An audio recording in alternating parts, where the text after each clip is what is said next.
Let me tell you about a thing I know. The Lonely Out of Seth Meyers podcast show. I'm very, very happy to be with my bros.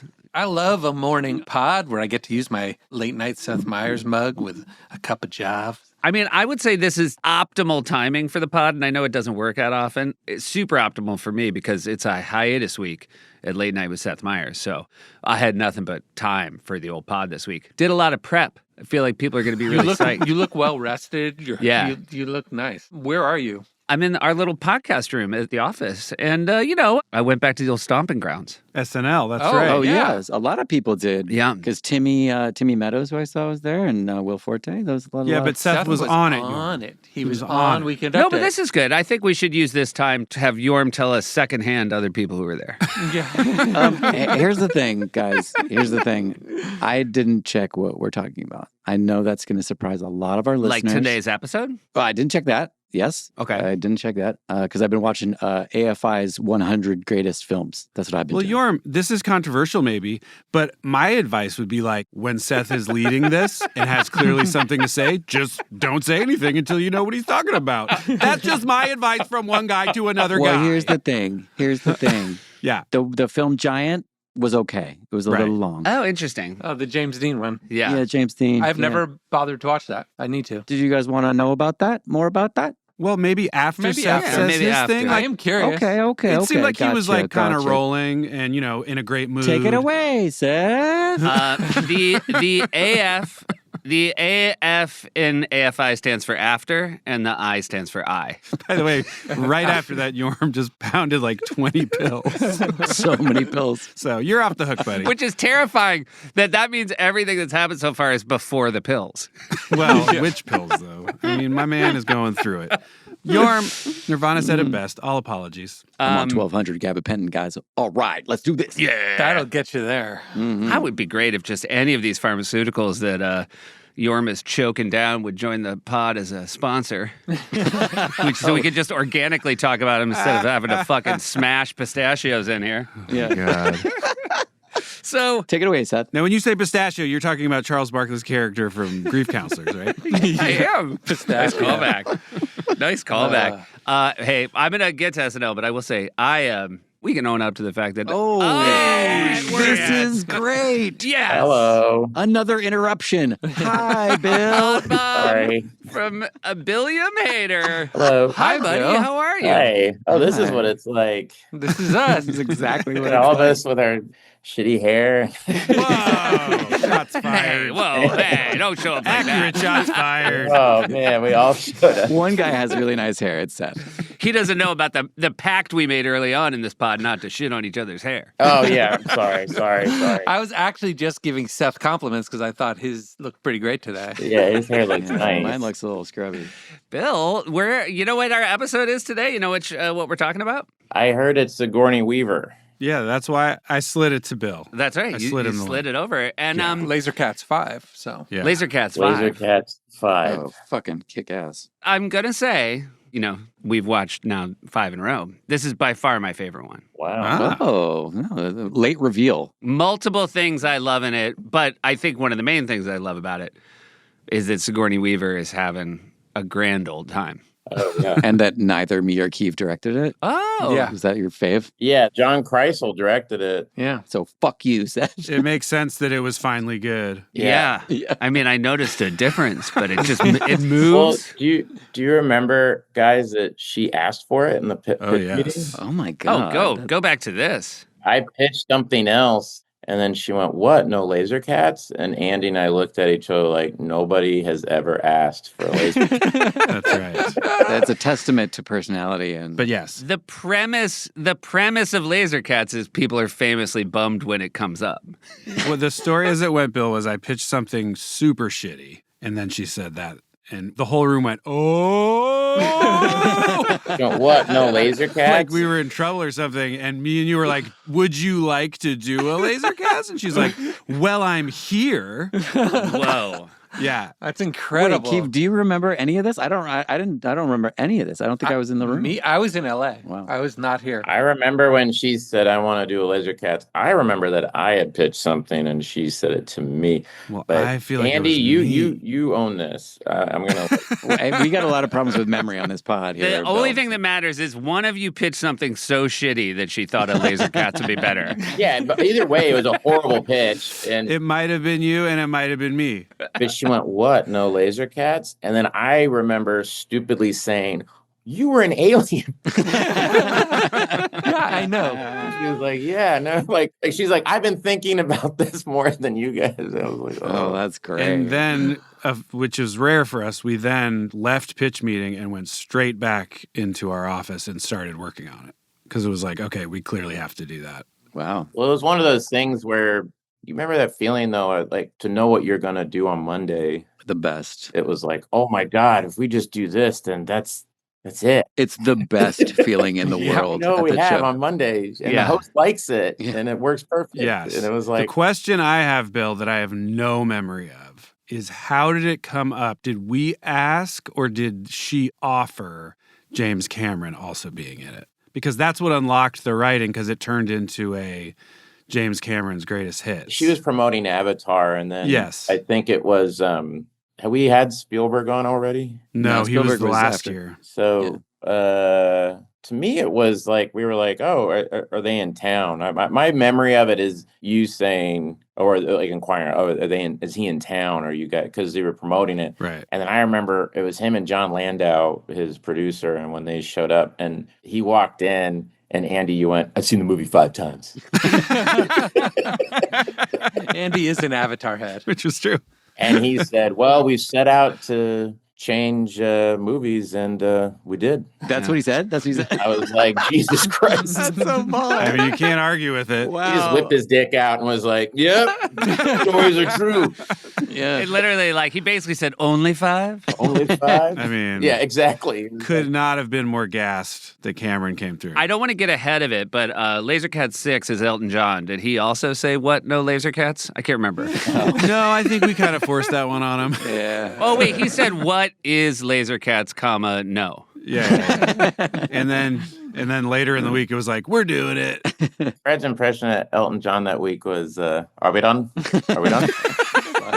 Said with a British accent, you can get away with anything. Yeah. You can say anything insulting and it sounds pretty good.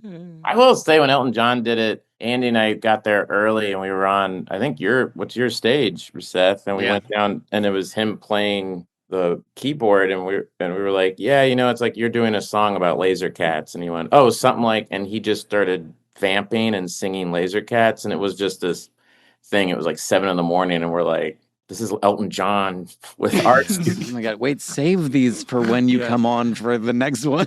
Yeah. The opposite of that is when Elton John had to sing the parody songs written for him that literally made no sense to him. And immediately he got lost on every song, which was like, Were they parodies of Elton John? yeah. So it was like, I remember when The Rock was young, was a wrestler named of Dwayne Johnson. And Oh, like boy. none of that Oh made. my God. But the craziest was, Good memory, remembering all that. well, I think I have it printed out once a year to read it. Just the idea that Just how to do a parody song. Benny and the Jets, they rewrote Benny and the Jets to be Bobby Bonilla and the Mets. I remember that. Oh, wow. So And it literally started with Elton John having to be like, hey, kids, heading down to Shea, John Olerud.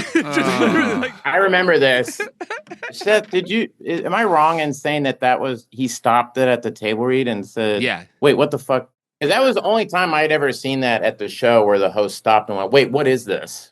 I don't know what I'm doing. Great. You're like, this is getting picked. We were like, uh-oh, this is being picked. Someone's having human conversation at the read. This can't happen. It's like, oh no. Like nothing stops your heart quicker than hearing that. It was literally songs he wrote and played a billion times. and couldn't And they figure wrote out. the lyrics scan so badly he got lost every time.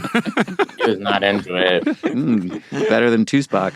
I was going to Yeah, say. but very too sad. I feel like that episode, Don't talk about that episode, Bill. You're going to come back for stop. it. We're not on We're that allowed episode. to. We're on. No, I'm talking about Sigourney Weaver one. Okay, Sigourney. good. You're Oh, fine. then do talk about it. You do. Was I Conan in the cold open in that? Yeah, you were Conan in this one. It I was. was Conan in the cold open. I remember that. Yeah. Bill, you're jumping all over the place, dude. It's like No, you don't he's- even listen to our podcast. I've never listened to this podcast. I didn't know you guys had a You podcast. motherfucker. Oh, it's like you're me, man. Hey, if you were Elton John, would you enjoy singing this to the tune of I'm Still Standing? Michael Landon, he used to be in Little House. Before that, he was on Bonanza, where they called him Little Joe. By the way, what? I mean, fucking Seth, for how much you made fun of us doing references that were 20 years He's old. making Like, fun of them too. What was the premise? The premise was that he had written his own album of parody songs. Oh. Hello, I know you know this by now, but I'm Elton John. In my career, I've had 56 top 40 hits, 7 consecutive, and the best-selling single of all time, Whoop, there it is. I've won 6 Grammys, a Tony, and the Academy Award for Best Costume. Oh, and I'm a Knight, da-da-da-da-da. All that success doesn't mean I can't take the piss out of myself, which is why I'm releasing, here it is, a brand new album, Weird L. Elton John sings parodies of Elton John. Got it. So this was just at the table. Yeah, and then In My Heart Forever. And he stopped it. It was barely at the table because he stopped it. It wasn't even fully at the it's table. like, I think we can move But on. his parody songs are about the Mets and about Little House on a Prairie. And again, yeah, we're not judging. He was in the right to stop it. Like, we're not judging it. Also, this is maybe the first one. Hey, kids, have you been to Shea Stadium? They had a pretty good team in the mid to early 90s. They had a wacky and eclectic crew. You got John Olerud, John Franco, too. really? It was in ESPN magazine. This might be good. This is so relatable. That might be fun. That's funny. Yeah. I mean, a fun sketch would be watching Elton John try to do this sketch. Yeah, I think it's pretty good. Yeah, he was not into it. Should we do a rewatch of Laser Cats? Well, yeah, but are we? I feel like there's steps that we're skipping. Go ahead. Maybe. Yeah, let's not. I mean, do you have specific memes, Bill? That's why I asked you. Memories. No, we call them memes here. Sorry, MEMZ. Bill's very good with the memes. Trying to be cool, Andy. Yeah, don't Stop confuse our trying to audience. be. Stop trying to be what? Stop trying to be what? Hang on. No, me and Bill got to air this Bill, out. you're so aesthetic. Bill, you're so aesthetic. Oh my god. I feel like Bill has really good recall of moments at the show. You know, except who was pitching when Sigourney said.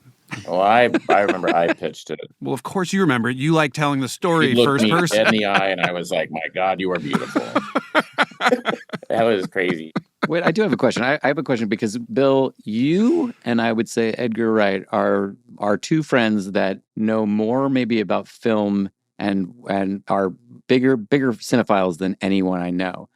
Was it hard for you actually like to be around a level of Sigourney? Like obviously there's different levels of different hosts sort of thing. Yeah. But were you gushing the way that Andy was gushing for? I was gushing. I was more kind of freaked out around her than James Cameron, because James Cameron is like this towering figure, but for her it was like aliens, but also like all these other Working girl. You can arts. say it. Working Girl, Working Girl, Yeah, exactly. Working Girl. Gorillas in the Mist, Living Dangerously, all these movies where I was like, wow, she's so good. And what did you think of the movie Giant with James Dean? Do you like it? Oh yeah, before you showed up, Yorm was shitting on Giant, the movie. Oh, he It didn't was like a little Giant. too long. It was a little too long, yeah. Giant's a long movie. It's beautiful though. It's beautiful. Giant, definitely the people, if anyone connected to Giant is still alive, I think they're probably wondering why they're catching so many strays. Yeah, just they Google alert themselves and they're like, what? Yeah. In the Laser Cats 5 episode? They were shitting. Sorry, let us explain. Yorm fell off a ladder.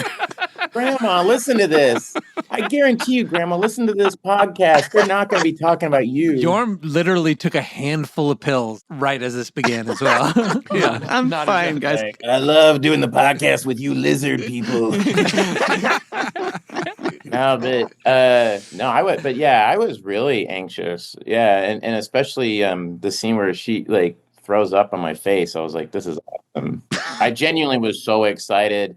And then shout out to Jeff Vanderkrijk was the giant cat. Oh. Well, so this did usher in an era of laser cats that were just nothing but references, right? So in terms of the writing process, because neither me or Keeve were there for this. Oh, so they got dumb, is what you're saying? Yeah, they got dumber. They was just It fucking was like references. when it turned into epic movie and Yeah. when spoof movies turned It's like into they were just- original and they just sort of became bullshit after that. Right. It's like Last of the Spartans. I remember Lauren said, finally, this is the pablum that Joe America will enjoy. Yeah. Lauren was like, now Laser Cat sucks. Lauren went, we just needed to play in Kansas. Yeah. This was the most popular in Middle America. This is definitely the laser cat they still talk about there. Did you guys reference Working Girl in this? I guess we just have to watch it. I can tell you without watching it, no. I like that Yorb's like, there's just no way to know. I remember you swung around in it, Andy. Yeah, right in the beginning, there's a scene where Admiral Spaceship walks in and sees his wife fucking someone else or something. Working Girl is very good. You guys, I'm going to power down for like 5 minutes if that's okay. Just power down. Yeah, that makes sense. Yeah. Again, I mean, unless you want to mention that you and Keith weren't there again. We weren't there. Little known fact, Dakota Johnson's mom is in Working Girl. Whoa. I'll just throw these in when you... Little known fact, Antonio Banderas' ex-wife is the lead. Do you remember you Mulaney and I wrote a sketch, Avatar Chamber, where you were the dude and your avatar was having sex and we kept cutting back to you in the little avatar pod, like moving back and forth because you were getting railed? You don't remember this? Me? Is this Andy or Bill? Bill. This is Bill. Oh, God, I don't remember that. I was also in it, I think. Yeah, you were the avatar. this aired. You were the Navi, Andy. Yeah. Oh, And then I Bill was the guy. Yeah, you were the I guy in who a was tank going like, yeah, just getting like oh, did it go to dress? It aired. No, it aired. fully aired. It aired? Oh my God, I don't Yeah. remember that. But you had little noodle legs. Oh, I do remember that. Seth, I didn't remember the premise. I only remember that I was so relieved that costumes came up with like spandex body blue suits. Instead of paint. Yes. Yeah. And I was like, oh, thank God. I wonder how long after Avatar came out that she hosted, because it did feel like we put a lot of weight in people already knowing the entire plot of the movie. You know what I mean? But it was so popular. I mean, everyone on Earth saw it. Yeah, they saw it opening weekend. Everybody did. It wasn't a slow build. Avatar didn't get to 1 billion on word of mouth. It didn't have legs. Yeah, they gave it a platform release, as they say in the biz. Just a few. Actually, Seth, it notoriously was a slow, long build. Yeah. Well, you know why? Because it snowed. Remember, there was like, I do remember this when Avatar came out. There was all these snowstorms all over the country.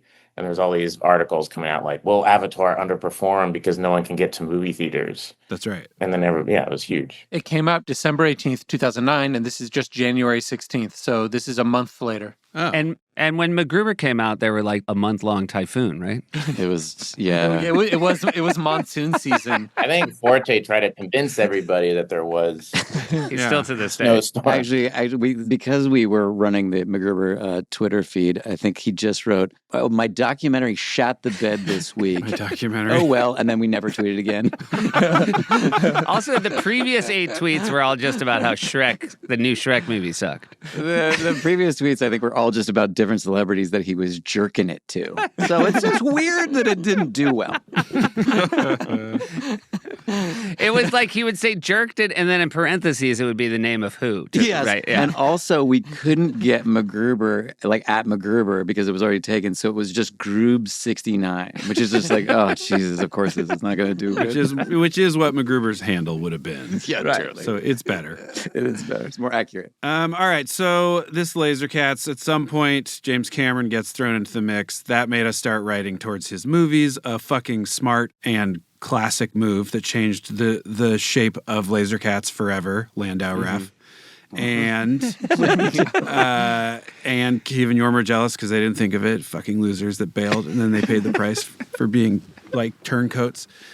And Kreisel came in like a goddamn hero. Yeah. And on just his was like, speed. yeah, this is easy. We're just going to bang it out. And then... So he wrote it with you guys, I assume. Yes? Yes. Great. And I'm trying to remember what else. I do remember the shoot being insanely fun and her being so game and having a blast and us she being was very excited. so into it and very committed. And she was Ripley. She was playing the iconic art. It was really fun that she's in the canon of Laser Cats as a character. I actually, Bill, do specifically remember us being like, would she just be Ripley? Or is that like sacred ground? And asking her and her going, yeah, sure. And us being like, oh my Like, what God. else would I be? You're like, my girlfriend? It would be so funny if she was both what, no Laser Cats, and also, I'm not going to be fucking Ripley. Well, we didn't know. Try to be more original. Oh, now you want me to just be the Ghostbusters? Get the fuck out of here. And yeah, that was her vibe for sure. I want to be Terminator. She's great across the breadth of this episode, which we'll get to, but she did show up, I think, wanted to have a super fun time. We were in this realm where I feel like we had a couple hosts in within this year, like Jeff Bridges and her, who I feel like had like 30 plus years between when they hosted. Mm-hmm. And you could just tell they like showed up with like, oh man, I did this once. I'm like so much wiser now, and I'm so psyched that I get another bite at the apple. And didn't she host the episode, like the season premiere episode with like Phil Hartman and Dana Carvey's first episode? First go around? Yeah, I think so. I think she was Shoemaker's first show, maybe. Oh, wow. That's cool. She's not in Avatar. So what She was is an she Avatar. there for? She is an Avatar. She is an Avatar. She is the first Avatar? She's in the Yeah. new Avatars as a teenage Navi. Akiva.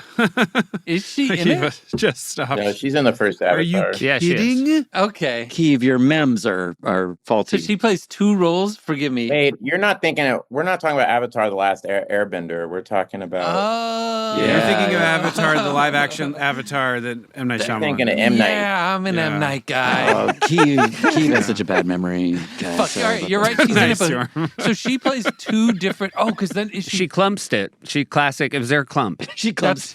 That's what I was wondering. Did she clump it? She does a classic clump. Yeah, she clumps it. I haven't seen the original in so long. You know, I've seen The Way of Water recently because I took Andy to a private screening because it was out of theaters, and I was like, you have to see it in the full, like crazy 4K or the Who allowed you to do that, Keeve? 48 frames per second. Since you want to talk about it so bad. Well, now I'm proving that I do remember it. She plays the teenager in that one. Yeah. But that made me think she wasn't in the first because I haven't seen it in so long. But she I'm is. so glad I get to rip on somebody for a bad memory. Yes, Keeve, you step right into it. Your memes are bad. Yeah. Bill, did you see Way of Water? No, I didn't. What? I just said that you were a cinephile. Like, I what am happened? a cinephile, but I didn't see the way. You're just like, I get it. I get it. When you say cinephiles, are you just thinking like people in French Cafe, like wrapped up in scarves talking about Avatar Way of Water? Yeah. Yeah, it was also weird, Norm. I didn't want to call it out because you're on so many pills, but being like, Bill, you're such a cinephile. You and Edgar Wright are the biggest cinephiles ever. Were you super geeked out that Sigourney Weaver was there for Avatar and Aliens? Yeah. Yeah. Andy doesn't like when I'm sincere. Where were you when you saw Halloween H2O, guys? It's not that you were insincere, it's that you're just wrong. Like, those aren't cinephile movies. Tokyo Drift. He's seen them all. Seen them all. They're the... blockbusters that everyone has seen. It's sort of the opposite. Okay, well then But I guess he they're proved great. it by saying that he hasn't seen Way of Water. He thought cinephile was French for worked at a blockbuster once. Yeah. Didn't Truffaut do Way of Water though? There we go. Thank you. You're And he's exactly back. right. I'm gonna power down, guys. Support comes from AG1. That means the need for multivitamin, probiotics, and more for less than $3 per day. With a subscription, you're getting more than $7 worth of daily nutritional support. And Yorm, you were telling me like your whole goal is like once you're walking again, you're going to be healthier than ever. So you're using this time to just like load up with the multivitamins and probiotics and whatnot. I'm dunking on AG1 every morning, Seth. Is that like an every morning situation? Oh, yeah. Yeah. It is, actually. And now that means fucking around. probably more energy, fewer supplements, better digestive support. Is that all stuff that's been part of your day? Everything you said is way more descriptive than when I said everything, you know? That's Yeah. accurate. AG1's clinically backed formula is now flavor-packed with new delicious flavors like tropical, berry, and citrus, in addition to original. Why, you ask AG1 over other products? Well, Why? Oh, sorry. I thought that was my part. Why? Hey, ding dong, Akiva were you guys talking about AG1? I was just walking by. thanks for ringing the doorbell before you walked in. Wow. God, I love it. I love AG1. To me, it's helping raise the standard with multiple gold standard clinical trials. I'm glad you showed up because you're really the kind of person who can spin a sentence like that uses standard twice.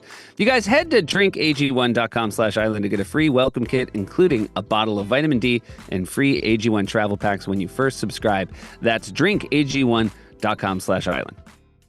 Support for The Lonely Island and Seth Meyers podcast comes from Airbnb. I wish I'd roped Liz into this because it's her parents. When her parents come to town, we have a guest room, but it's quite small for two people to stay in, and then they're in your kitchen and stuff like that, and they're lovely. But, it's nice to have a little extra space. So she has taken it upon herself to find them their own space on Airbnb nearby. And they love it because they borrow one of our cars or rent a car and they live over there and they can watch their TV as loud as they want and they can do what they want. But then when they come over to us, they're cheery-eyed and bright because they aren't invading our space and feeling bad about it. That's what you want from parents to be able to God, Yorm, you're here. You scared the shit out of me. Oh, yeah, no, sorry. I was here the whole time. That's what you want from parents or parents-in-law, for them to be bright-eyed, bushy-tailed, so you can just hand them your kids and be like, there you go. Get gone. Well, I love staying in welcoming homes that I book on Airbnb, but it's got me thinking my home could do the same for someone else. You've been to my house, Yorm. What would you pay for my house? $1,000? I'm not good with prices. Sold! Come over here and give me $1,000 and I'll go somewhere else. I already put love into all the details of my home. Why not help someone feel comfortable and taken care of while they're traveling when I'm away from home? Think about it, Yorm. If you host your home on Airbnb while you're traveling, it's a great way to offset some of the costs of your own trip. The extra income you make could be put towards an upcoming trip of your own. Your home might be worth more than you think. Find out how much at airbnb.com/host. All right. Should we watch? Yeah, Let's watch it. Keeve, you want to do the honors? Yeah, I got it here. Hey, Lauren, thanks for meeting with me. I really appreciate it. James, of course, and congratulations on Avatar. There were sections of it that reminded me of Three Amigos. You picked up on that. That's great. Look, I'm going to cut to the chase, okay? I've got my next project all ready to go. I mean, the best part about that joke is that the poster is behind him. I was just saying, you guys moved it because the poster's on the other part of the wall. Side of the wall. The other thing is, do you remember this? That James, they had cue cards, and James Cameron went, "I don't need those." That's right. Yeah. He's very good in it. James Cameron went, "Get those out of here." He's like, "I don't need them." He was off book. Also, I think the best thing about that joke, Andy, is I watched this morning and it doesn't get a single laugh from the audience. And I was very confident it would get a hard laugh from you today on the rewatch. And it did. It's a good joke. Yeah. It's a good joke. And it's not really meant to get a laugh, but it's very nice. Also, we'll say Lauren's got a nice haircut going in this one. He really does. Also, this is like real Canadian power right here. Yeah. Lauren and James Cameron. And James Cameron's got real long hair going. I didn't remember that was his vibe. Oh, yeah. Flowing man. Can we also can I mention too that Lauren did write Three Amigos, so just shout out to him being a writer and fucking really talented because that's a very funny movie. You know what, Andy? You don't work there anymore. He's You not want going to put you in the cast, Norm. No Yeah, matter how you're not many. gonna get- It's not all jokes. Not everything is going to be a fucking joke. he didn't write it by himself. Fun fact: Randy Newman. That was my Randy He Newman. wrote it in St. Bart's with his guys, and he told me about it at one point. All right, go. Keep going. Steve and Randy. Here we go. Okay, I've got my next project all ready to go, and I think it's going to be perfect for the show. Wow, if you're behind it, I'll put it on the air. Great. Okay, guys? A rare fuck from Lauren. Really? That's rare. Yeah. Future. There was a nuclear war, and because of all the radiation, cats developed the ability to shoot lasers out of their mouths. Some will use the cats for good, others for evil. Who will win in a world of...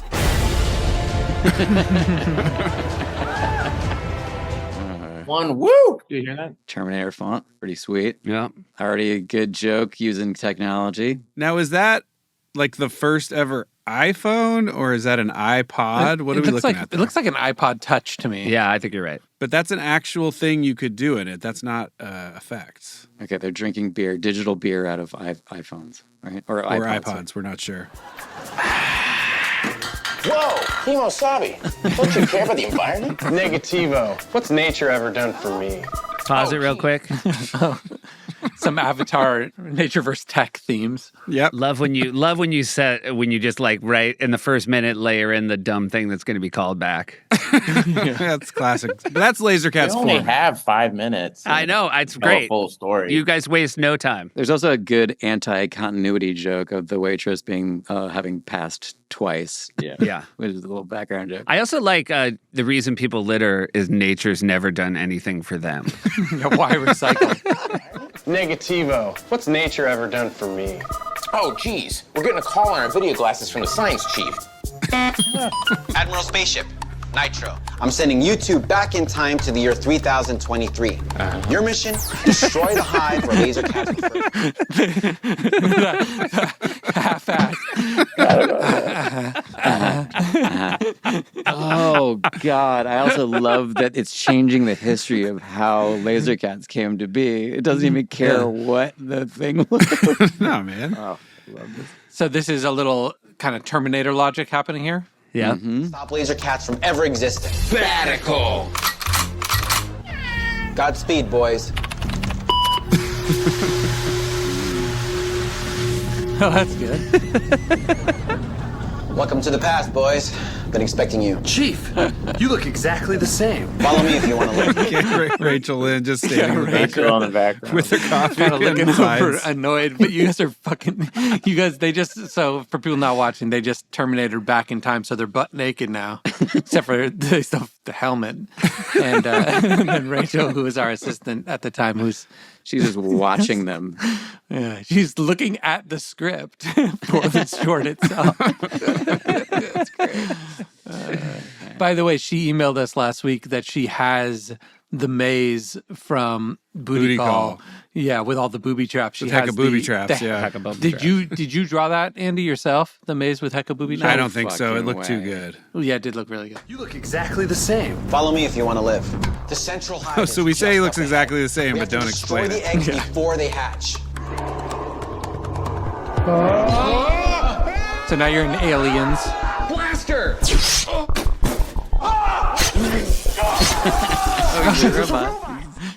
So it's a mix of Aliens and Alien, I guess. Yeah. Yeah. It's a robot! That's why you look the same.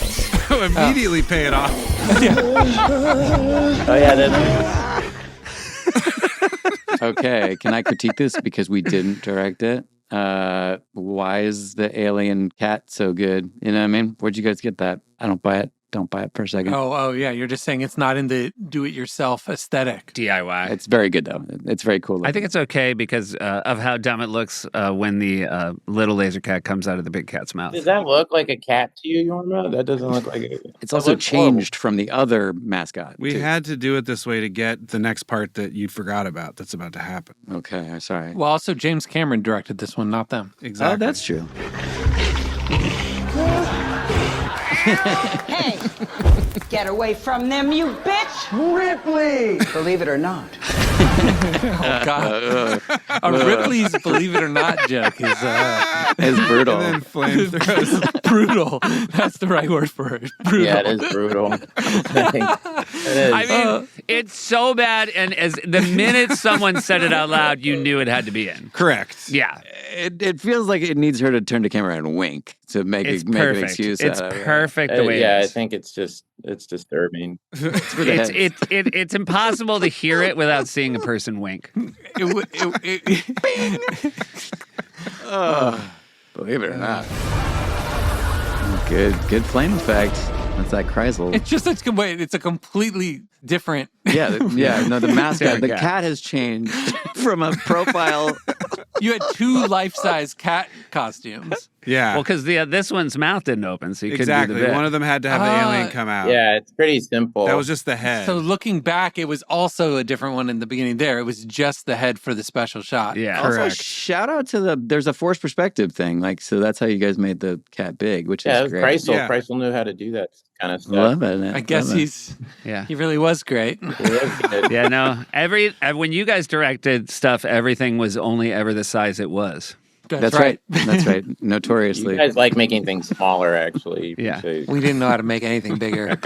You like that Hobbit thing. Yeah. So that's the second time someone said, "Come with me if you want to live." Yeah. Oh, yeah, they say it a lot. It's exactly what Fred had said. Yeah, we keep That's saying that's the kind of line that has to be in these. It reminds me of a long while back, Mel Brooks and Carl Reiner, right, got interviewed, and they were talking about how every week they watch movies together.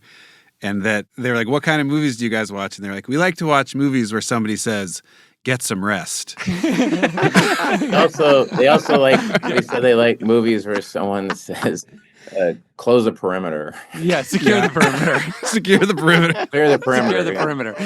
Hey, get some rest. Some rest. Get some rest. We got a big day tomorrow. Really good. Rest. We got a big day tomorrow. Get some rest. We leave it done. Yeah. What a bunch of cinephiles. Oh, Yarm. All right, here we go.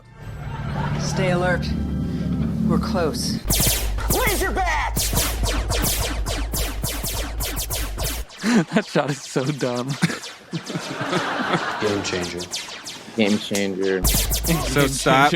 I believe Game Changer is something he said IRL about Avatar, or it was like a thing about Avatar. He said it. That was where I think the phrase "game changer" came into the lexicon. Well, I will say this was always a fun part of Lasercats is deciding what the shittiest fucking part was to be able to cut back to Lauren. So. Yes, by the way, Laserbat's not really a reference. Maybe kind of you could say as an Avatar reference, but not really. It was designed to be this moment. Yes. To be bad. Yeah. Really good He's dummy. gone. We've got to move on. Okay. Okay.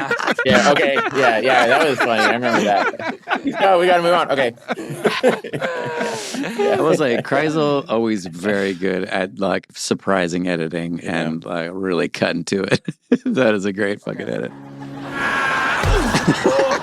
My legs. I'll never walk again. ADR. Avatar room. Thanks for the save back there. Save the love letters, kid. We'll be lucky to get out of here alive. Speaking of which, Yahtzee. These are laser kitten eggs. they're about to hatch.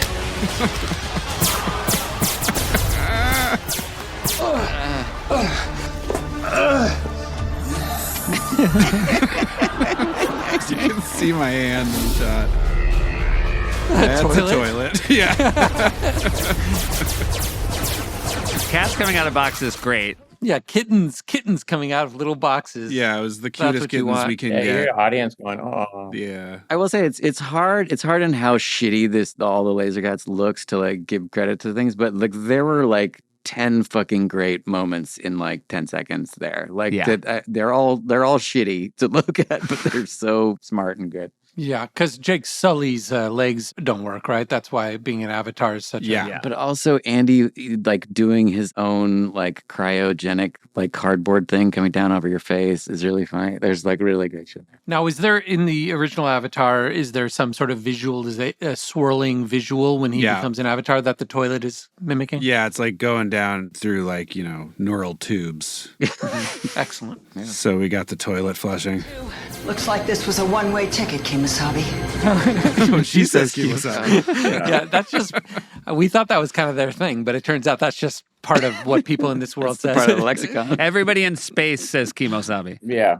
Okay, and they're really close. They've really bonded throughout the film, holding hands. Yeah, that's what Nitro hit me. Quickly, make the connection. Okay. Oh, yeah. This is great. So the hat. The funny thing is, like, we would do these things, and then there'd be like no laughing on set. It would just be Andy doing that, and then be like, "Okay, well, let's just go again."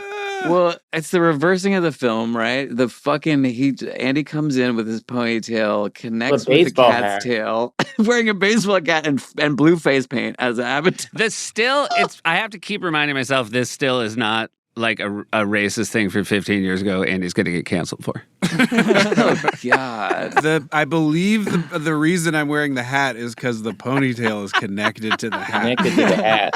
So I was like, all right, just wear the hat then. And also my glasses. I mean, you look like you're playing Frisbee golf someplace. Yeah. It's all really kind of perfect. Yeah. Also, he's wearing glasses and there's no face paint under the glasses. On the glass. You look more like a Blue Man Group drummer going out a stage door than you do a Navi. Yeah. Yeah. Well, guys, do you want the cat not to look too good? Do you want the Navi to look accurate? You're right. No, I think this is all looking really good. No, this is part of the world. Yeah. Again, props to whichever you guys are Chryso who came up with the idea of twisting it all together and then playing it in reverse. Very Chryso. I'm guessing that was Chryso. Make the connection. You better believe I was the one who wanted to make the connection. He's using the power of nature. The teeth all for one shot. What did that say? I said like 2 tiny syllables, and it's a very long subtitle joke. Look at the most. You see on YouTube, it's the most replayed moment.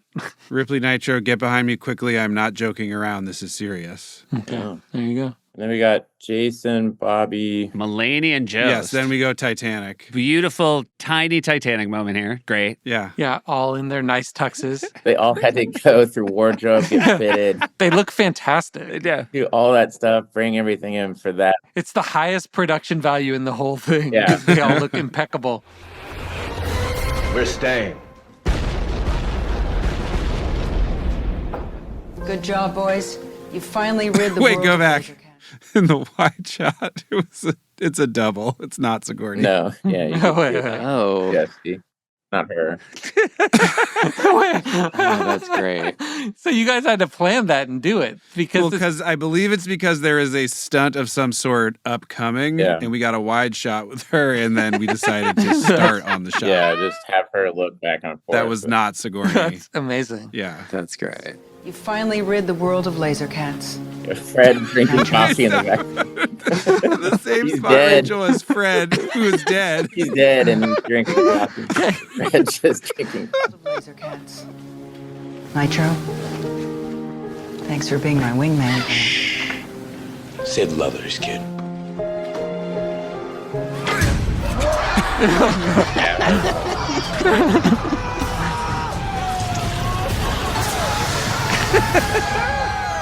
Welcome back to the present, where laser cats still exist. Damn.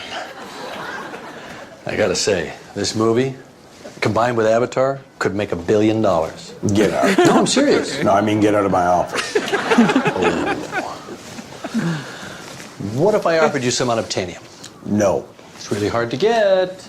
No. Very good. My favorite joke I wrote. Oh, well, by the way, his fucking read on that really hard to get. Really hard to get. No, he was really confident. He was so confident. Why? Why do you think he's so confident? Did you give him a pep talk? Did you give him a pep talk right ahead of time? We told him how the whole week runs. Monday's pitch, Tuesday you write. You're like, this is going to feel awkward, but trust us, it's going to go great. Yeah. You're gonna get nervous. Play straight to cards. Oh, fuck. I gotta say, maybe it's because we weren't involved, but I might agree with Seth. Is that the best Laser Cats? That might be the best one. It is good. And I take back my epic movie comment because this is disciplined. It's all within one genre. It's not, there weren't all of a sudden moments from Forrest Gump or something in here. Not a word you associate with Laser Cats, but disciplined. Yeah. I also barely remember this because I didn't work on it and I only saw it probably when it aired and then maybe clicked it once or twice after. That was really good. So good job, guys. It was better than I even remembered. Thanks. We have a voice note from Chrysler. Shall we all listen? Yeah, let's listen to the Chrysler voice note. Oh, I hope it's as cocky as James Cameron. James Cameron being confident. That's not what you'd think. Huh. Yeah, I thought he was going to be like, are you sure? Can I stand? I don't know. Should I say it like the Wait, the Lorne Michaels? I don't know. Are you guys okay with me even being in here? If I win an Oscar, what do you think I should say? I better better keep this movie pretty cheap. I don't know if anyone's going to see it. I better... I don't want to lose my shirt or anything. They should call all my movies the Titanic because they all sink. Oh, just lower the budget a little bit more. I don't know. Jeez. Every moment during the shoot, I always go, oh, James, you bit off more than you can chew again. I'll pay for the marketing. Can we play the Kreisel voice note? I really love this genre of two friends making a movie, science fiction movie. I made so many of these with my cousins. And what we always were doing was we had no way of editing it. So we had to shoot each shot, pause it, shoot the next shot. So the dialogue had to go over it. And there's this shot in here where Sigourney is saying to Bill Hader, like, you got to get over it. He didn't make it. And it just cuts to the next shot. His emotion is totally off. And he's just like, okay. That was ripped right from my childhood of just very inconsistent performances because you can't keep track of that. It's just too hard because you're pausing it and starting it. And we taped over one of our movies one time and we were all crying. So this genre, as a fan watching the show before coming on to do Laser Cats 5, I was like, yes, I appreciate the Laser Cats genre. What else?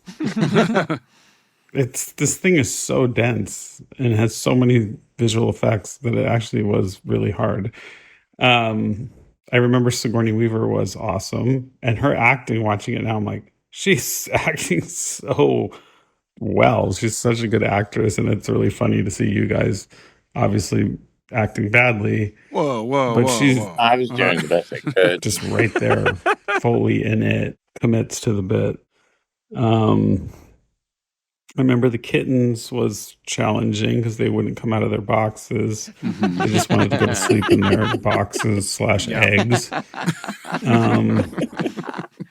James Cameron, I mean, right at the height of Avatar 1. Maybe send some Jav over to Kreisel. I just don't, it just seems like a blur. So many Terminator. Anyway, I got nothing. I got nothing. In his defense, I texted him at like 11 p.m. last night. And I think he recorded and did that. And I only did it because Akiva was like, Laser Cats tomorrow. I wasn't there. You getting a voice note? Yeah, I was being a good pod producer. No, it was good. It was a. I don't want to do the podcast at all. And he was like, I wasn't there, dude. You guys are fighting. This is fun. This is what people tune in for. By the way, that is the joy. That is the joy of Laser Cats. Like, is that we all sort of made shit like this when we were kids. Like, in camera editing and not to like expose our ages or anything like that. But it's true. And James Cameron even said this when we remember, Andy, do you remember we brought out the TV and the VHS? And he goes, I remember rigs like this. I didn't. He called it a rig. I was like, only a few years ago. And I was like, oh yeah, we used to. I mean, this thing's kind of like, when you make videos when you're a kid and you cut between two VCRs, And then I go, did you ever do anything like that? And he said to me, I bet you do British a lot. What? That's it. Yeah, he said that to me. Oh my God. And I went, I do British a lot. That's very good. He can see the talent in people. Yeah, he just went, I bet you do British a lot. Huh. Andy, I assume this is one that aired unfinished a little bit and then got fixed up on Monday? Yes. Based on Kreisel saying how hard it was to do the VFX? The thing I remember the most that we fixed on Monday was after Admiral Spaceship makes the connection, the stuff that comes out of the Laser Cats and shoots the eggs. Mm-hmm. The electricity stuff. Oh, the electricity stuff. It looked like, I mean, no one in the audience really cared one way or the other because it's all supposed to kind of look shitty, but it was not the intention of shittiness that we had going into it. And me and Kreisel, I remember being like, let's just fix it up for perpetuity. Reruns and the internet. Yeah. I don't know if you remember this, Andy, but because obviously when we were at the show, we did not have the infrastructure of like additional editors. I assume Kreisel edited this himself, did all of the effects himself because neither me or Keith were there. And I will say, in doing the Spielberg one with you, hardest week of my life by far. Yeah, Like, it's it was a ton of work to unbelievably make hard. it. Even though you're making it look bad, you still have to do an effect for every single one of those shots, and the timeline is. He might have outsourced SNL. it to because there were editors there, and I remember Kreisel working with them a little more than me and you did. I don't know. I don't know if anybody helped me on. But he's definitely on, an editor. He definitely edited it himself. Kreisel, I will say from my standpoint, Andy did a ton of work on this. And I mean, we say we wrote it. I was basically in the room and Andy was writing it. And I was like, yeah, that's funny. That's good. I mean, that's kind of how I was the whole time at the show. I was like, oh, that's pretty funny. But he. Is that true? I feel like you guys did. Bill's just working so hard to make sure people know you wrote Ripley's Believe It or Not. Well, I think the odds are very high. I just want nothing. I don't want anything to do.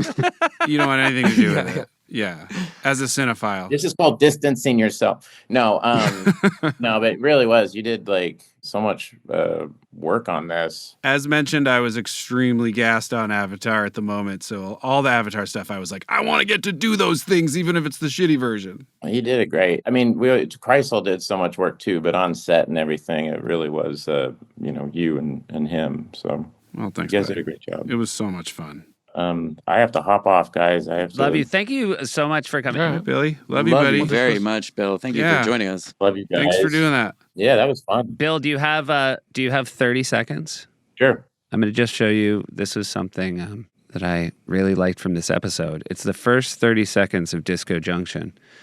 And it's this move Keenan does where he just has a conversation with somebody off camera, but you only hear Keenan's lines. All right. I'm Jerry Phil Shea. This is Disco Booty Junction. I see we got a new disco ball up in here. Well, we can do that. But I can't get a box of Nabisco Nilla wafers in my dressing room. Oh, they're in there. Well, they're not open, are they? They are? Well, you know there's a mouse in my dressing room. Oh, you saw it. Was it big? Don't tell me. It was? How big? Oh, that's nasty. All right. Oh my God, he's literally the only cast member that can do that. Was that Tucker? Who wrote that? That's fucking really this good. is James and Kent. Oh, God. Yeah, that's... Keenan can make... I learned so much from just like pulling laughs where there are no laughs. Yeah. And just finding areas that... I know this is a different episode. I'm sorry, but real quick before I leave. Do you remember the Sarah Palin episode, Josh Brolin, where we did the fall foliage? Yeah. Yes. Oh, yeah. And you remember Keenan's last line? Oh, yes. We've covered, actually, this. Wait, what would remind me of Keenan's last line? Remind our viewers. So that last line, Andy, you were in that sketch, right? Oh, yeah. You remember that the sketch was dying? Yep. And I feel like you and I had the exact same thought, which was, this is dying. And Keenan has to say, he allowed me to be raped.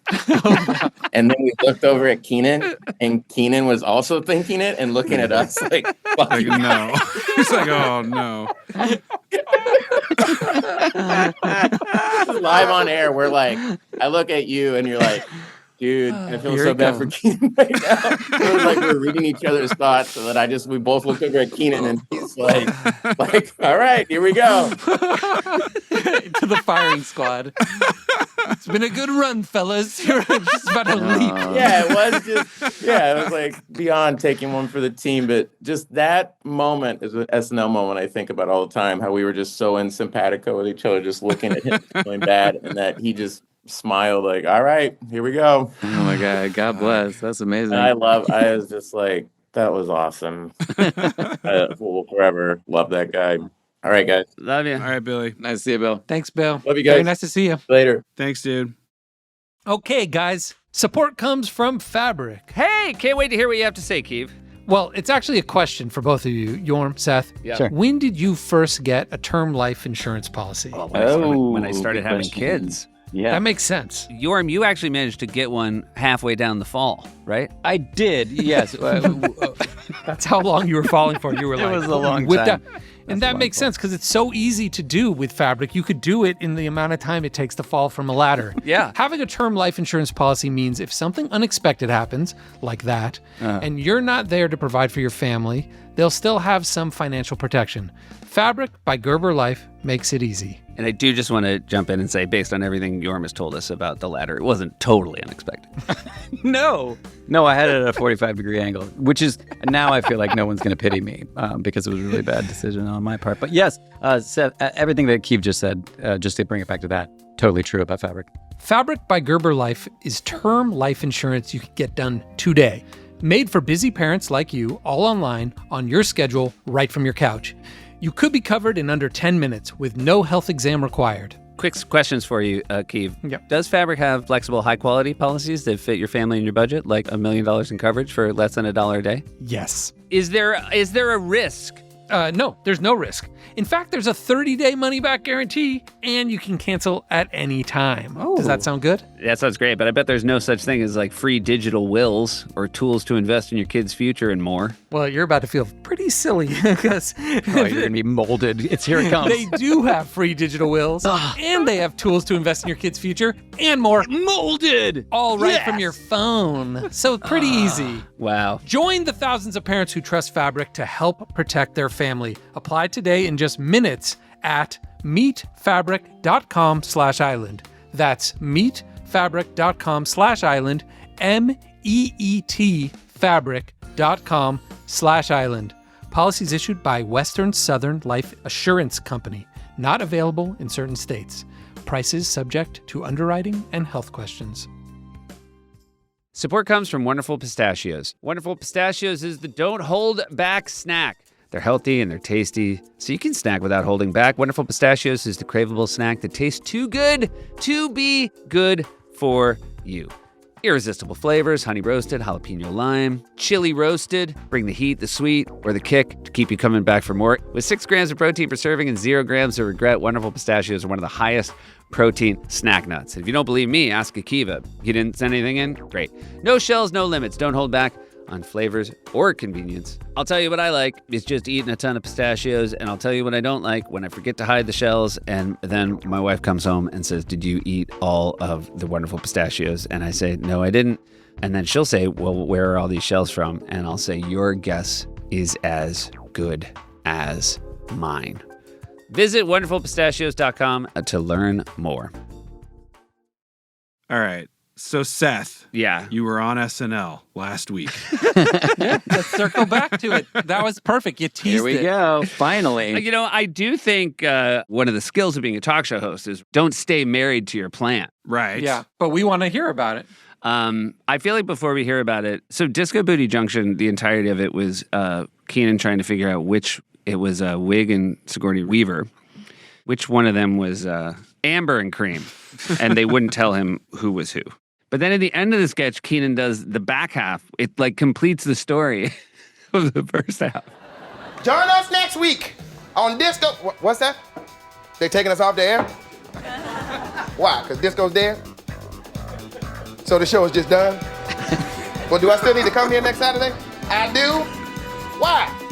Oh, to help clean up? Well, what time? In the morning? Why so early? Oh, so they want us out that quick. All right. Well, in that case, wait a minute. Are those Manila waivers? Thank you. From all of us at Disco Booty Junction, for the last time, I'm Jerry Field Darche. Ah! That was a mouse. How did that not get more? That's really funny. I know, it's crazy. Really good. It stays in my head. SNL, it is, first of all, I cannot tell you how surreal it is to come back and do SNL, which is on the physical hallway that I work all week long, and becomes a completely different place on a Saturday. Like, there's literally no familiarity to a place I come every day when an SNL is happening because the vibe is just so different. Right. Mm-hmm. It's like I have an office above a nightclub during the week, and then I go to the nightclub. So it was super fun. Obviously, there was so little for me to do in the best possible way, which was just show up and I think people were just happiest that we were there. It's also was so weird to do. Basically, you do dress rehearsal at Update. If dress rehearsal starts at 8, it's probably around 9 o'clock at night. You do dress, and then it's over, and you go up and you talk to the Update guys. And, Pete and Josh and Scott were all there when I was there. Megan Callahan was there when we were there. So it's all people I know. Yeah. So, for 3 minutes, you talk about how it went and what to change. And then you're like, all right, so when's the next thing? And it's 12:15 at night. Yeah. And you have 3 hours And that used to be the busiest 3 hours of my week. Yeah. Just like running and putting out fires. But like that's not my job anymore. And it was just the weirdest. Polar said once, going back to SNL after you're off it is like being a ghost in a house you used to live in.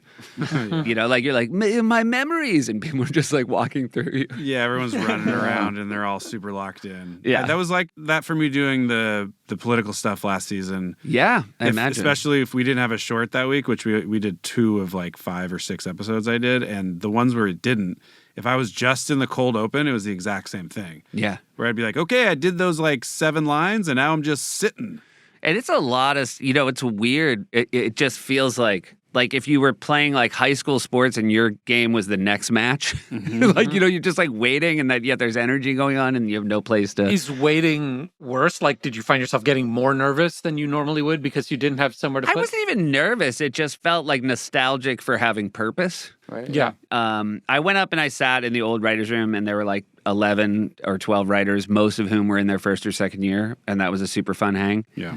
And then, you know, after the show, like after Update, it was so fun to go back in Higgins' office, which is where I would have gone after Update back in the day. Yeah. I also ended up back in Higgins' office and it was so fun. And when the show ended, you know, obviously there's an after party, but from like 1 to 2 in the morning, it was me, Higgins, Shoemaker, Kenward, and Jost. Yeah. And it's so funny because I'm like, oh, this is the thing I missed the most. That was always the room. Even on the 50th, like when you guys were in the audience, I headed straight to Higgins. Yeah. Well, there's also good drinks in there, too. Good drinks. Sure. Also, Higgins, just good drinks. Higgins doing crazy bits. Yeah. I did a long bit about how he used to write stand-up for Fang, Phyllis Diller's husband. He would write rebuttal jokes for Fang because he felt like he was treated unfairly in Phyllis Diller's stand-up. Some of the hardest moments of laughing in my entire life, and this is saying a lot, are watching Higgins go crazy in his office on 9. Yeah. So, yeah. Something magic happens in there. So, yeah, different level of funny. You go to the party, Seth? I did. I also brought a pre-made, like these Via Corotas, great restaurant in New York. We've all been there. They do these pre-made cocktails. So I brought up a bottle of pre-made Negroni from my dressing room, and then he kept saying he was making people Negronis. And then he wanted full credit because he was putting an orange peel in them. I went to the party, to answer your question, Keith. It was super fun. Polar's parents, Polar's kids were there, which was great. Forte was there. Maya and PTA were there. And it was lovely to see them. I got to tell PTA, I said, I know this is what you want to hear most. I saw one battle after another at 10:20 in the morning on a Friday. And it was great to see him. And it was just super fun. And mostly like Tina and I were talking about how in the entirety of our career, we feel like we only score when we have great jokes. And when we rolled out, people were just so happy to see us. And I was like, oh, this must be what it's like to be a performer with charisma. She's just like... Did you guys write your own jokes or you just slotted in and did what they gave you? We wrote. Both Tina and I sent in jokes. I think I wrote one and Baze wrote one of mine. Well, so the Update guys wrote a ton and sent it to us. Like, we didn't have to. Right. You know, and they had great stuff. So fun. Did you go to the after? No. You didn't. Couple drinks in Higgins' office and then no drinks at the after because I was very, I had a lot of appreciation for Alexi and my kids for being super cool about the fact that Daddy was going back to his old stomping grounds. That's impressive. You end up at that restaurant. You were at some nice table in the back near Lauren's table or at Lauren's table, and you didn't get yourself a drink. Yeah. Hard to do. Good for you. I was walking around CB. Oh, Charlie XCX was there, and I got to talk to her about the short and how much I loved it. Did she say she misses me and Keith? She did. Yeah. Oh, that's nice. She did? Yeah. She did. Yeah. I feel like one of the reasons I left the party early was based on how young everybody was. I felt like I looked like the mummy. It is surprising how young. But then you look over and the table has like, Lauren and Martin Short or whatever. Yeah. And I was like, oh, I'm fine. This is fine. We're still in the middle between that. Yeah, we're still in the Definitely in the middle. Definitely in the And middle. I will say one of the great courtesies Lauren provides is being an octogenarian who still parties super hard. He just shows you that that's the future. It's very impressive. Yeah, it's the best. Holds He's court. always there to the end. Keg stands. Yeah. Hold my fucking legs. Oh, fuck. I can't feel my legs. Oh, get me down. I'll just admit it, and she was very cool about it. I had no idea Charlie XCX was going to be in the show, right? She was in the Role Model song. Yeah. She was Sally in the Role Model song. And I was standing by the page desk, and she walked in with somebody, and she had her head, like a headscarf and like glasses. She looked like Jackie Onassis. And I was like, hey, how you doing? And she's like, I totally did not know it was her. And she's like, yeah, hi, I've been on your show. And I'm like, oh, fuck. I'm like, hey, I apologize for it later. And she told me. You're like, I'm so sorry. I thought you were Jackie O.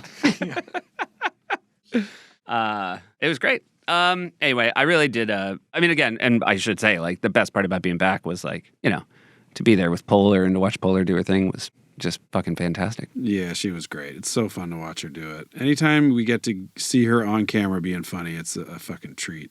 And then Maya sent us a picture because Paul took a picture of the Ann Golden eras who were there, and it's really awesome because Paul took a bad picture.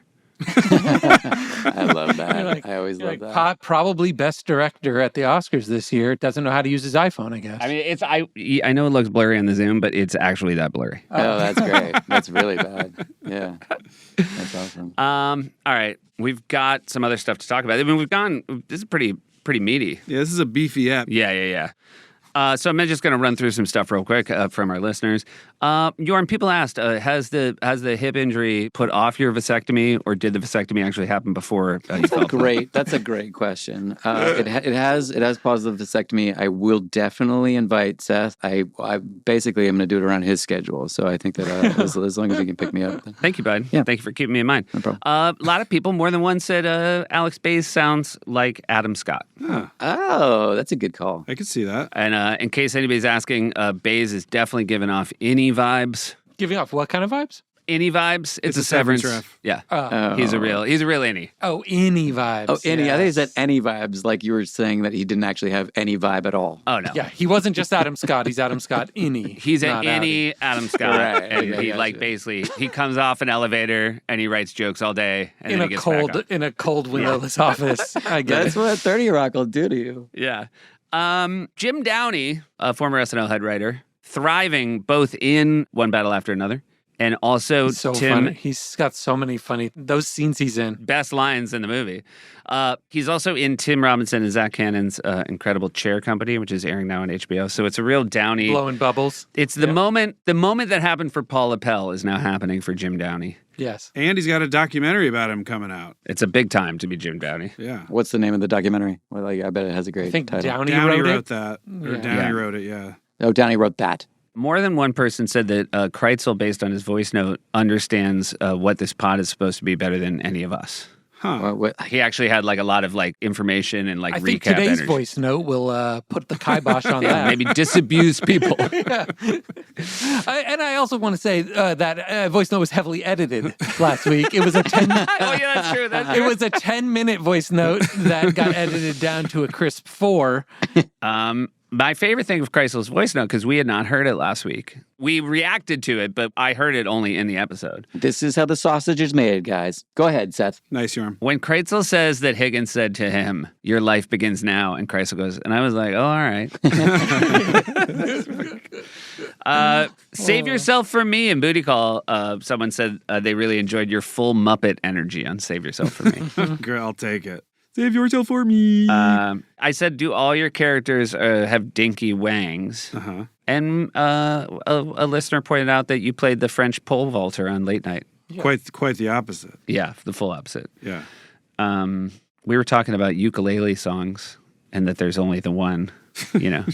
And somebody said, what about George Firmby's When I'm Cleaning Windows? Now I got to look that up. You got to look it up, but I'm going to warn you because I was worried based on the title, Yorm. There are, of course, multiple references to ladders in George Firmby's When I'm Cleaning shit. Windows. So maybe don't. All right. I'll wait another 5 weeks till I can walk. Hashtag trigger warning for you. This was my favorite comment of the week. On my run this morning, I saw a dude rocking a Quado costume. I was excited and about to shout Quaid Army, then I realized it was just some dad carrying an infant and a front-facing baby carrier. This podcast has ruined me. Yeah, if that's how you see the world, that's great. Yeah, probably a little bald baby. It's very similar. All right. Well, there's two things we have to watch real quick. Okay. I wrote down, so I'm going to share a screen because there are two moments in the show that I thought were worthwhile. And I wrote down time code to try to save this. First, it's just a real special run in ESPN Classic. First time competing in the States, they call her the Wolf Bear. Now, Greg, tell me, how do you think she got that nickname? Oh, somebody who knew her probably called her that at some point, and another person heard it and said, hey, I like that. It just kind of stuck. Well, now, Greg and I know the process of acquiring a nickname, but I'm asking about how the Wolf Bear is specific to her. Oh, I don't know. Well, probably, I don't know. All right. Well, wherever she got it from, it fits. Quick shout out to our sponsor this evening, Summer's Eve Feminine Hygiene Products. When something's gone wrong and it's the smell of your thong. Summer's Eve. Douche. Now, Greg, can you tell the viewers at home a little bit about the equipment they'll be using tonight? Well, it's just basically a bottle with a thin curved nozzle. I don't know if they're going to be using it tonight. Is it something you use every day? No, Greg, no, I'm sorry about that. That's my fault. It's my fault, pal. I wasn't talking about the fine equipment that the good people at Summer's Eve make. I meant, what kind of darts are the ladies using tonight? Oh, boy, I wouldn't put darts anywhere near a vagina. No, Greg, sorry about that. I was talking about, you know what? Why don't we just go down? I mean, that's He's so nice he keeps apologizing. Yeah, it's Jason's apologies. Oh, I'm sorry. I led you astray. It is pristine. Oh. Andy, you came back on. I did not remember. You came back on as Larry the Goose a year after the Miracle on the Hudson. We rocked a second Larry? Yeah, and you came out with a notebook to read the names of the victims, the geese who had died. Do you have any memory of what this game is about to be? 0. I also had 0. It will, of course, make perfect sense that you came up with this. I believe with Mike O'Brien and Simon Rich. Yeah, that's less poetic. It sounds better in Goose. Now, Seth, if I may, I'd like to read the names of some of the geese who perished that day. You're wearing Chuck Schumer cheaters. These were geese of great dignity. Okay, yeah, we'd like that.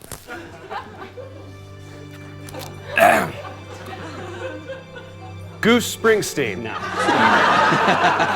Feather Locklear. That's not a name. Ganderson Cooper. Oh. Geese Witherspoon. No, I don't believe that. President Quackery Taylor. President of what? Honk Williams Jr.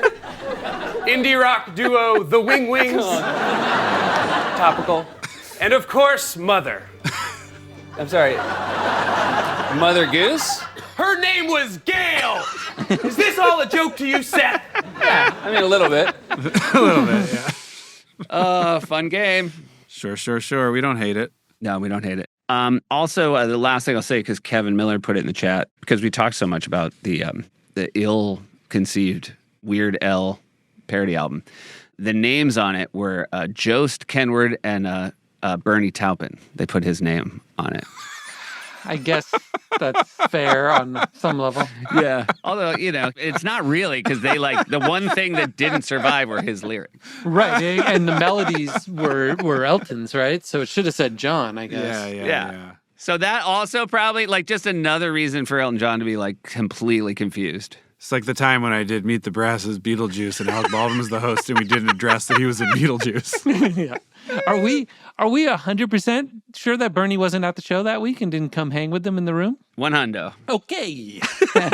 And we're 100% sure that Sigourney was an avatar. Yeah, we are now. Weigh in on the comment. Hit us in the titties. Was Sigourney in that? Let us know if she was or she wasn't. Listen, when me and Andy and a few others, including Joanna, got in the bath together and watched Way of Water together and just soaked in that, it was amazing. We went to a special theater that is the one that James would go to check the DCPs to make sure it played right. And how'd you get in, Keith? How'd you get in there? We made some calls, and a place that does color correction made some calls for us because I knew it had to be a place that plays at 48 frames per second to make it all look weird. And we were in there. We learned the ways. Wait, okay. So since people want to know how things are made here, according to the Kreisel big ups, why was it 48 frames? What was the advantage of doing that? I mean, in general, 48 frames takes away all movie magic, and I would say it's the opposite of what you'd want when you're shooting a movie. Yeah. because it makes everything crystal clear. Because if you're playing back at 48, there's no motion blur. What's the normal amount of frame rates for normal? 24 per second. 24, very cool. And that's part of what makes movie magic is your eye kind of processes it. Quick rest in peace for Andy, who just died. Wait, hold on, keep going. You're doing well, and so part of his experimenting with Avatar was the new one was at least to make it at 48, so everything looks clearer than you're ever used to seeing anything ever.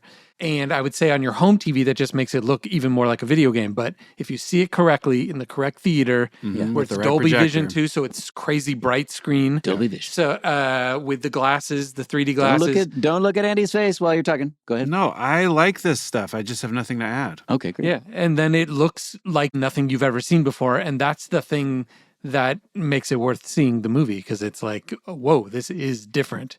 It's like going on an immersive theme park ride or something where you're like in the world. There's like 20 minutes with no dialogue where they're just underwater swimming around, and it's like a nature documentary. But it was one of my favorite parts, but I was super high. So okay, but that's fine. He says it's fine to watch high. Great. I either could go see One Battle After Another, which I loved, at 10:20 or 11:30 on VistaVision. Mm-hmm. Is that what it's called? Yeah. And it was the same theater.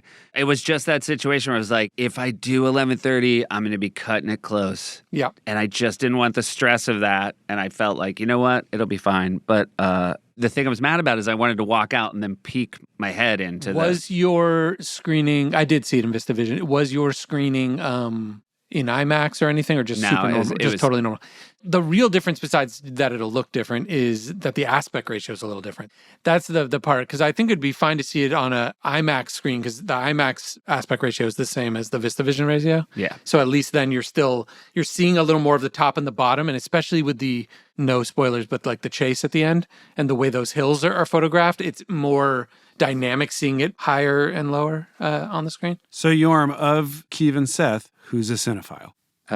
Keeve more, but he also watches a bunch of crappy movies too. He throws those in there. I do. I saw The Shape of Water. Does that make me a the fish fuck movie? Yeah. Fish fucking. Yeah. I mean, it won Best Picture. Yeah, that's pretty rare. Wait, Keeve, if I saw it in 70 mil, One Battle, does that mean I saw it in VistaVision? What is the No, 70 mil. But did you see IMAX 70 mil or just 70 mil? Regular 70 mil. So that aspect ratio is even more smushed. So you saw even less of the frame potentially. Yes, and I sort of wish I didn't, because I could sort of tell. I was Yeah. like, something's a little off here. Agreed. We can get a voice note from Paul on this. Also, let me do a public service announcement on behalf of at least the VistaVision screening in New York and LA and London, which is there will not be any trailers. Ooh. They can't play trailers because the whole projection booth has been rigged. Oh, you know what? I'm going to shoot everything in VistaVision 2 from now on. Yeah, but it is hard. People miss the first. Man, I would have loved that, because I could not believe what you're dealing with in trailers now. But also, people are coming in late and missing because they've been trained to miss the first 15 minutes to be like, oh, there's no point in showing up. But they can't play anything else because it's such a rig. And we can, leave this in for anyone can just leave now if they want. Well, Andy, did you Quibi? Wait, before we ask him, I have a question. Was Shape of Water sort of a forefather to Sushi Glory Hole? Oh, because combining just fish and sexual feelings? Yeah. Well, I mean, there's a bit of, I have a deeper question, which is, was Like a Boss the inspiration for Shape of Water? Shape of Water, because Andy fucks a fish in that. Yeah. Oh, great questions for the cinephiles. Weigh in on the comments. I think that is more likely than that we were inspired by Shape of Water for Sushi. But I mean, I feel like, what is it, TMC? Like one of those, like if they ever did like a night of like fish sex stuff. Oh, I see. They would all fit. Oh, TCM. They would definitely all fit. Mankiewicz would give a great intro for that. Go ahead. Before we find out about whether Andy quibbied, here's our new intro song for that. Spelling bee. Spelling bee. Slow burn of the song. The floor is yours. I'm not done yet. I'm 3 short. That's great. That was perfect. This is great. That's the problem with with a morning pod. Yeah. Morning pod, yeah. Also, I had a sense he wasn't done yet, because he's been doing it whole pod. Yeah, the whole time. Yeah. I mean, there's 66 words today, and it's fucking hard. Yeah. I've gotten the pangram. The moment Andy heard 48 frames, he was like, I'm out. Yeah. I'm 13 away, which is about right compared to our skill level. I had 2 days ago, I was clean, Seth. Yesterday, I had one hint. What was your hint yesterday? Fucking nicotine. Yeah. Frustrating. Yesterday, I met, I got continent, I got incontinent, I missed continence. Yeah. And what about incontinence? Weirdly got that. Sometimes there's just too many words. Yeah. Are you ready for a 30-second boring VistaVision thing and then we say goodbye? Or did you have something else real? Because people could just leave if they don't want to know now. Your VistaVision, and this is me paraphrasing the truth, but it's a dead format from the 50s and 60s and maybe even earlier, I don't know, of film. And it even is like it goes through the camera even horizontally. It's like really outdated and different. Oh, wow. Okay. But it has a specific look. And that's how they filmed it. Yes. The movie was, so even if you're watching a DCP, you're watching a scan of VistaVision film, but it looks pretty explain different. DCP. What is a DCP? I think we've already done that one at one point. Right. Seth, I bailed. Really? Yep. All right. You bailed on Spelling Bee? Yep. Wow. You do that sometime? Sometimes. I decided to bail. Historic, guys. Okay. The last movie to be shot on VistaVision was 1961, and it was a movie called One-Eyed Jacks. Ooh. And then The Brutalist had some stuff on VistaVision. Then One Battle After Another. Bugonia, the new one, was shot 95% on VistaVision. North by Northwest was shot on it. Oh, I just watched that. That made the list of AFI's top 100 guys. There you go. And I got to say, that didn't hold up. Oh, damn. Your drugs are making you a harsh critic. Yeah, I'm throwing shade, crazy shade. I'm throwing. Hey, wait, can I say something? Like, Andy, after you see One Battle After Another, it is so dense and fucking awesome. Like, I think we should do an entire episode on it with Paul, if that's possible. I don't know if he ever would do a podcast. He probably hates it the way Andy does. I bet you he'd do it. I mean, I bet you he's actually doing press for it. No. This is different. This is not press. This is we're going to be shitting on it, though. This is what's the opposite of press? Yeah. A mess? Like, okay, so when you were shooting the scene, how horny was you? Make it hornier. Seth, because you got dressed in the Roxbury outfit, which was one step closer to a suit and tie, much closer, did you feel like part of me seeing you in that and how casual everything has gotten made me think maybe it's time to go back to the suit? Because also seeing you at I fully agree with what Keith's saying. First off, let me just voice my support in the past for how you went casual, because we had never seen somebody be casual in a network thing, like where it's the full set and everything, and the pandemic, and it was all the things, and it was this nice kind of transition back for all of us to the real world and real life. And then there was something about seeing you in a suit on the update desk this week and halfway to a suit with no tie, where I went, maybe now with all the noise and all the podcasts that look almost like talk shows at this point, there's almost no difference, and all the things. And I was like, maybe the suit comes back, because it's like this. Are you talking about IRL, or are you talking about only on camera? I'm just talking about on Late Night with Seth Meyers when he's up there behind his desk. Gotcha. I don't think the standing monologue or anything needs to come. Obviously, that was right. And those didn't go away at the same time. That was before it. I don't know. I just seen you in the thing. It's interesting. I will say, like, it's something I've considered. But of course, the problem is, like, every other late night host does a suit. You know what I mean? So it's like going back to the norm of my genre. See, Keith, I thought you were talking about in real life. And because I've had to wear sweatpants for the last 7 weeks, I don't have to, I guess, but I do. Yeah. I'm more like, let's put on suits. Yeah, you have a hankering for it too. Well, we're all getting to an age where I'm trying to figure out what I'm supposed to dress like. You know, that's a thing for another pod, I guess. Yeah.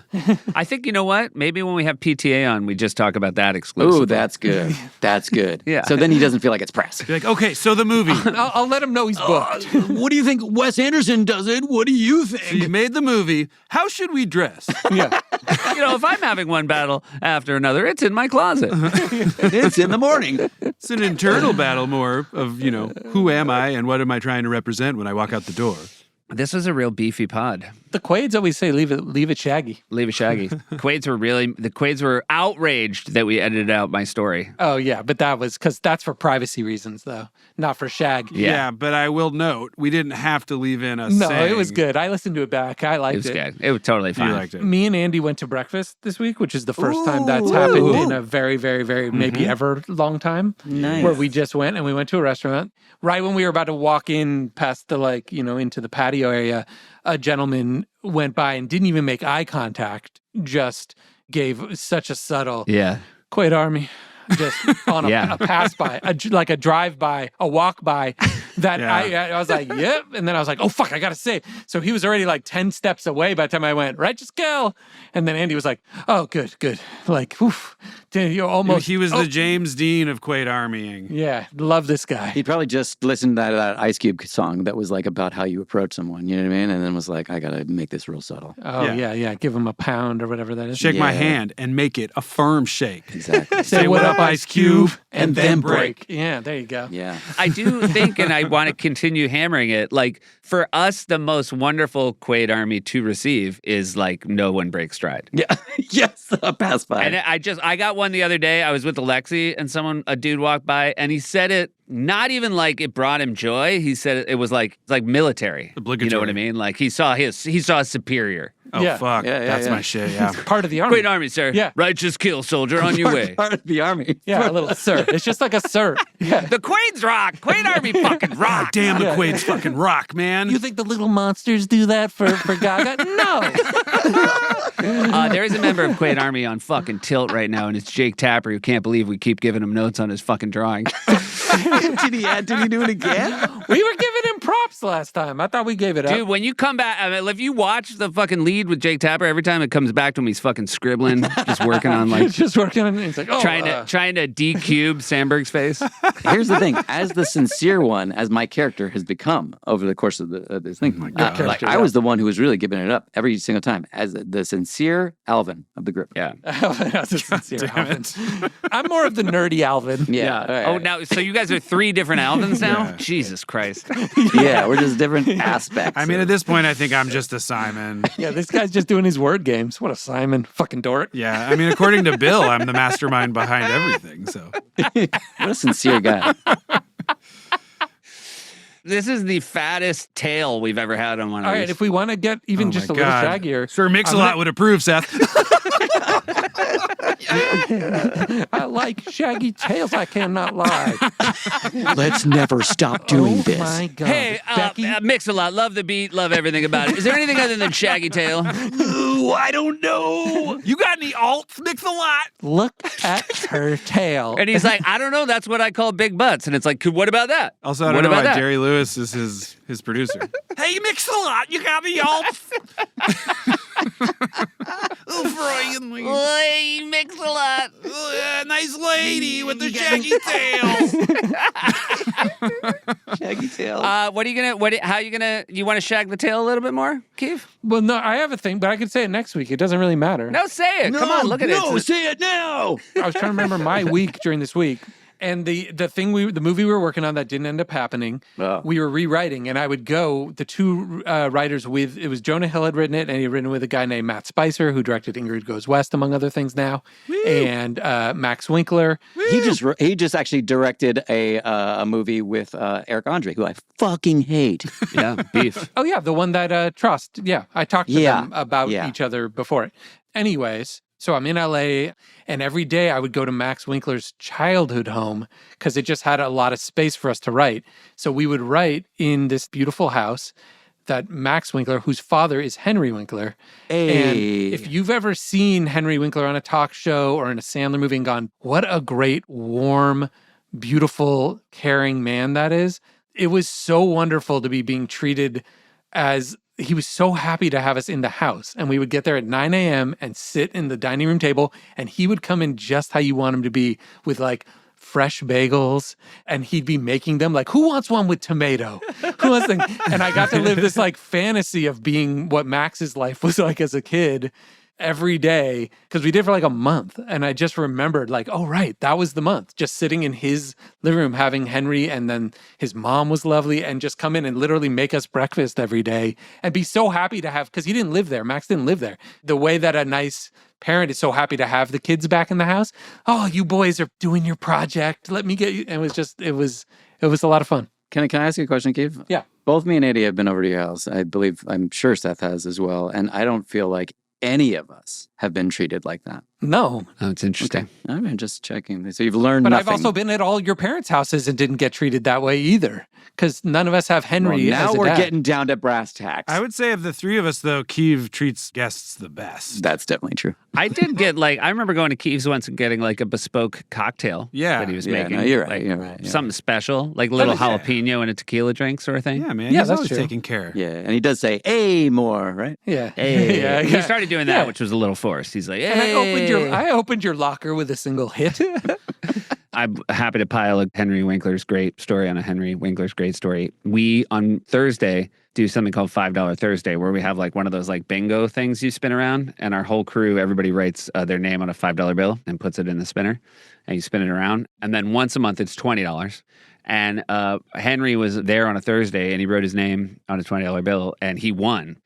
And so got $400. And then the next Monday, he sent pizza to everybody on the crew. That's nice. Yeah. Just immediately, it wasn't going to pocket the money. Yeah. I'm surprised he let that fester for a week. I like that he let it fester. Yeah. A week of people cursing him. I'm going to say I didn't fester at all. I think everybody was genuinely so happy. By the way, he was the only guest who was ever I'll play. Yeah. Yeah. Guys, we're at an hour 41. So that's your way of saying What's wrong with you, Andy? This is a shaggy tale, Andy. I would rather hang up and then just keep talking. Oh, without the quades. You want to keep the Yeah. We have to come up with a word the opposite of press. Is it wrinkles? It's what's Yeah. Wrinkles. This is wrinkles. Done. You did it. Does PTA want to do wrinkles? Yeah. Are we just talking about suits? That's what we are. After your press tour, do a wrinkles tour. Oh my God, I love it. Yeah, just for fun, just do some wrinkles.